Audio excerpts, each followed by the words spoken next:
আমার জীবনে ঘটে যাওয়া একটা গল্প বলি আজকে। আমি কখনো মানুষের সাথে না বলতে পারি না এবং মানুষকে কষ্ট দিয়ে বেশিক্ষণ ভালো থাকতে পারি না।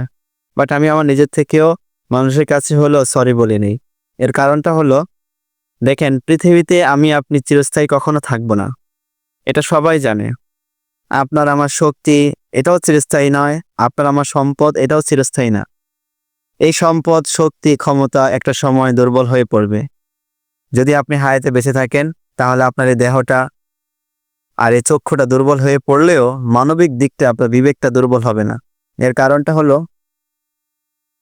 আপনি যদি কখনো মানুষের সাথে খারাপ ব্যবহারটা করে থাকেন এবং মানুষের হক নষ্ট করে থাকেন এবং মানুষের উপর আপনার শক্তি প্রয়োগ করে থাকেন, ক্ষমতা প্রয়োগ করে থাকেন, একটা পর্যায়ে গিয়ে জানেন আপনি খুব নীরব হয়ে ভাববেন যে কেনই বা আমি এটা করলাম, কেনই বা একটা মানুষের ক্ষতি করলাম, কেনই বা একটা মানুষের সাথে আমি দুর্ব্যবহারে জড়ালাম, কেনই বা তার হকটা আমি নষ্ট করলাম।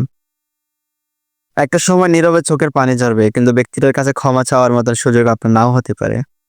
তাই পৃথিবীতে কখনো নিজের ক্ষমতার প্রয়োগ করা, নিজেকে বুদ্ধিমান এবং শক্তিশালী এবং ক্ষমতাশীল ভাবা এবং নিজের জ্ঞান, গর্বের পরিচয় না করা। কারণ একটা সময় জীবন সমাপ্তি ঘটবে, এটাই স্বাভাবিক। আমাদের জীবনে বিচ্ছেদ আসবে, এটাই স্বাভাবিক। সেটা হায়াতের হোক, সেটা সম্পর্কের হোক, সেটা কথাবার্তার হোক, সেটা যার কিছুরই হোক, বিচ্ছেদ হবে। তবে সেটা যেন স্থায়িত্ব না হয়, সুন্দর হোক এবং শেষটা সুন্দর হোক।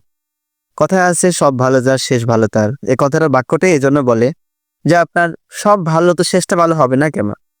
আপনি সব ভালো কাজ করবেন, আল্লাহ তাআলা আপনাকে শেষটা অবশ্যই ভালো করবে। তাই এই কথাটা সবসময় মাথায় রাখবেন যে শেষ ভালো যার, সব ভালো তার।